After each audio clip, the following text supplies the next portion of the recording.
Frédéric Chaumont pour la chaîne Agora TV et la chaîne Jasper Madère. Bonjour à tous. Voici les différents titres qui seront abordés sur cette vidéo. Certains cherchent la guerre à tout prix. D'autres cherchent la paix. Qui devons-nous cautionner? 3 cas de méningite à Rennes. Vous reprendrez bien un petit vaccin pour la route.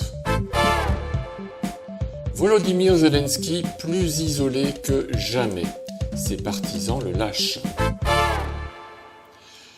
Il est assez frappant que le président américain Donald Trump soit autant désapprouvé par la population française, bien que ce dernier soit bel et bien assis à la table des négociations de paix avec le président russe Vladimir Poutine.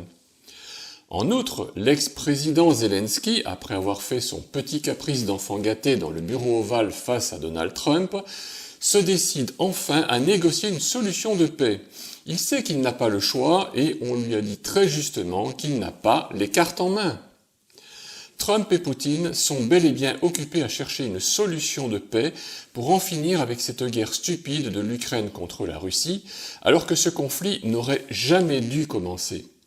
La classe politique et médiatique n'en parle évidemment jamais.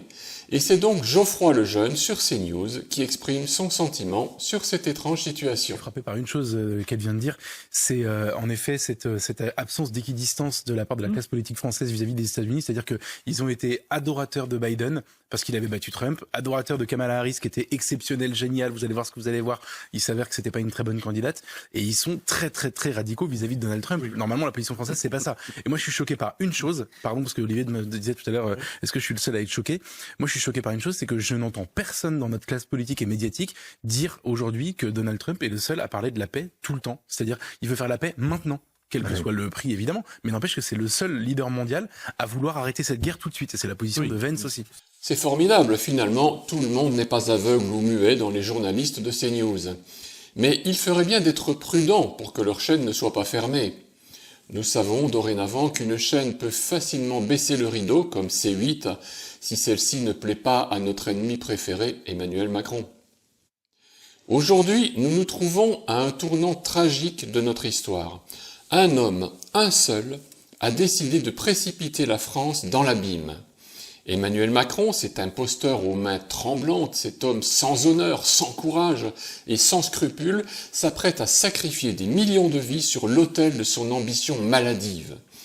Il veut la guerre, pas une guerre nécessaire, pas une guerre défensive, non, une guerre absurde, une guerre gratuite, une guerre contre nos voisins qui n'ont jamais commis aucun crime, sinon celui d'exister. Et pour quelle raison? Pour satisfaire l'ego malade d'un despote aux ordres de l'Union européenne qui est elle-même soumise aux plus riches de ce monde. Il cherche à convaincre par la peur que la ligne de front russe n'est plus très loin de la France. Mais où a-t-il vu ça? Comment un mensonge peut-il être aussi énorme de la part d'un homme qui se considère comme le président de la République? Macron est tapi dans l'ombre, avide de chaos et de profit. Il n'a jamais tenu une arme, n'a jamais entendu le sifflement des balles, ni senti l'odeur âcre du sang versé. Il n'a aucune expérience militaire, aucune connaissance du terrain, mais cela ne l'empêche pas de jouer avec la vie des autres comme un enfant capricieux qui joue au soldat de plomb. Car soyons clairs, lui ne montera pas au front. Il restera bien à l'abri dans son palais entouré de courtisans serviles, pendant que des jeunes gens seront envoyés à la mort pour une guerre qui n'a aucune justification. Il ne verra pas les mères en larmes, les orphelins errants, les villes en ruines. Il fermera les yeux sur le désastre qu'il aura lui-même déclenché, se contentant d'annoncer des discours vides sur le courage et la patrie. Et pourtant, il existe une alternative. La diplomatie n'est pas morte, des solutions pacifiques existent, mais le caporal Macron les rejette d'un revers de la main, trop lâche pour négocier, trop aveuglé par son obsession de grandeur. Un homme censé construirait des ponts, lui ne rêve que de creuser des tombes. Nous ne pouvons pas laisser cet homme mener notre pays à sa destruction. L'histoire jugera ceux qui auront suivi cet insensé dans son aventure meurtrière. L'histoire se souviendra aussi de ceux qui auront eu le courage de dire non. Non à la guerre inutile, non au sacrifice absurde, non à la folie d'un seul homme. La France mérite mieux, notre peuple mérite mieux, il est encore temps d'empêcher l'irréparable. Malheureusement, nous sommes réduits à constater que les Français ne réagissent toujours pas face à tous ces scandales à répétition.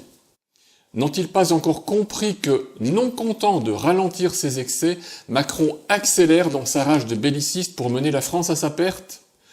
Tous les Français devraient converger vers l'Élysée et Matignon, et ce n'est pas pour arrêter uniquement Macron et son Premier ministre. Tous les politiques présents dans l'hémicycle qui ont voté en âme et conscience pour que le despote reste au pouvoir doivent être arrêtés eux aussi pour non-assistance à un pays en danger. L'article 68 était une solution. Celui-ci n'a pas été utilisé en dépit d'une situation qui est gravissime aujourd'hui. Que chacun en prenne conscience avant qu'il ne soit trop tard. Pour l'impératrice Ursula, c'est exactement la même chose.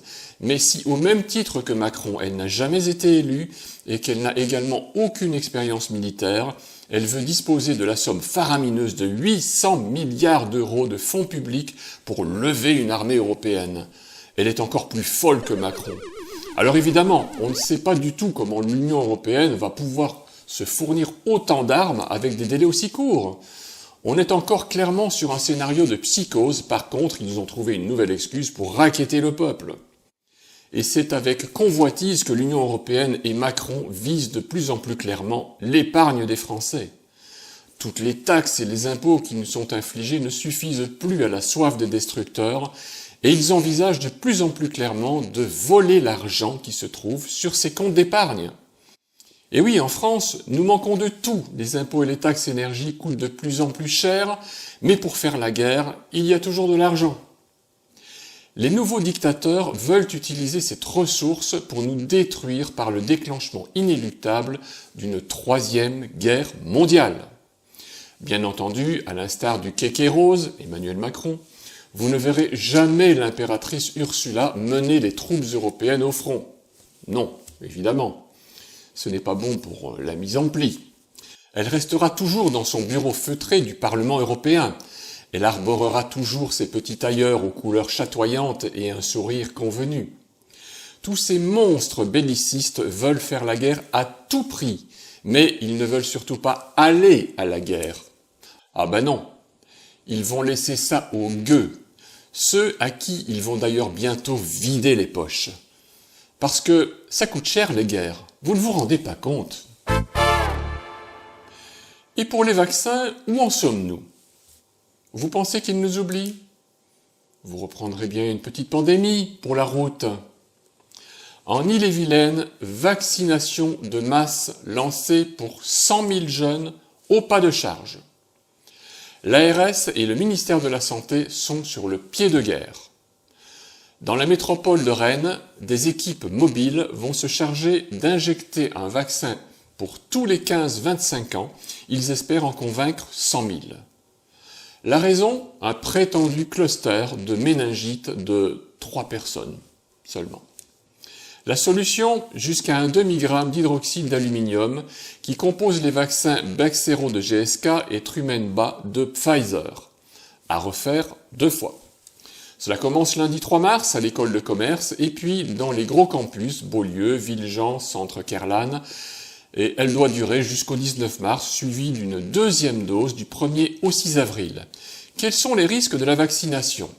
La vaccination contre la méningite peut avoir des effets graves. Il y a 10 ans, pas moins de 150 familles ont poursuivi en justice les fabricants du Méningitec en 2014. Cibler les étudiants rennais fait penser à un test de soumission.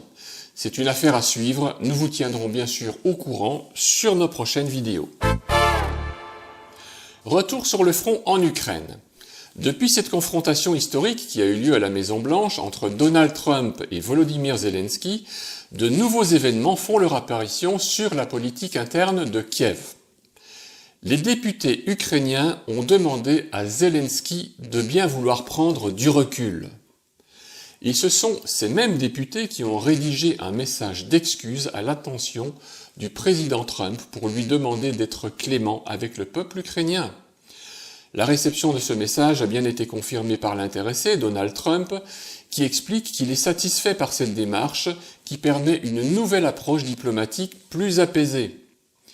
Mais il semble bien que pour être en conformité avec la constitution ukrainienne, ce soit le porte-parole du Parlement ou président de la Rada d'Ukraine, Rustan Stefantchouk, qui a toutes les directives sur les droits de décision présidentielle pour permettre au pays de fonctionner. Zelensky, très clairement, n'a pas le pouvoir absolu dans son pays.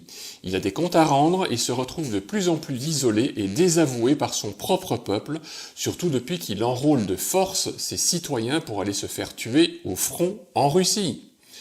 Donc pour lui, adopter la posture et la volonté de refuser un cessez-le-feu n'est plus acceptable pour les États-Unis et pour l'Ukraine. Le rétropédalage devient dès lors inévitable. Zelensky ne pourra pas suivre ses envies belliqueuses, mais va être obligé de mettre de l'eau dans son vin. S'il y a encore beaucoup de Français qui continuent à croire que Emmanuel Macron et l'Union européenne sont là pour le bien-être des citoyens, de plus en plus de ces mêmes citoyens se réveillent enfin. Il est même très agréable de constater que certaines personnes ont décidé de les moquer à l'extrême en imaginant un scénario dont nous rêvons tous, envoyer au front ceux-là même qui prônent la guerre envers et contre tout. Ne serait-il pas agréable de voir Macron, alias le kéké rose, dans une position inconfortable de combattant, mort de trouille à l'idée de se faire tuer? Cette situation serait tellement plus normale. En outre, ce scénario comique permet à tous ceux qui l'ont partagé de passer un agréable moment, car nous avons tellement besoin de nous défouler sur ces personnages infects. Manu, Zelensky, Ursula, Nathalie Loiseau, Jean-Noël Barrot, le panier de crabes, tout de rose vécu, ils sont ridiculisés, c'est agréable et ça fait du bien. Mais n'oublions pas que ce scénario n'est actuellement qu'un rêve. Il va falloir réellement mettre les bouchées doubles et trouver d'autres stratégies d'attaque, comme les pétitions, les manifestations, les lettres recommandées, etc. Pour se débarrasser de tous ces malfaisants, il va falloir réellement se lever et arrêter chacun d'entre eux, comme nous vous le disons depuis des années. Ils ne s'arrêteront que si nous les arrêtons. C'est une nouvelle page historique qui doit s'ouvrir. Donald Trump a donné la première impulsion, mais il y a bien des choses qu'il ne fera pas pour nous car ce n'est pas son rôle. Il nous indique la voie par sa recherche manifeste d'une solution de paix, à l'inverse du kéké rose qui veut la guerre à tout prix.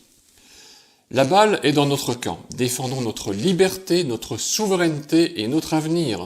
C'est un devoir moral vis-à-vis de nos prochaines générations. Je me permets donc de vous rappeler une fois de plus l'article 35 de la Constitution du 24 juin 1793.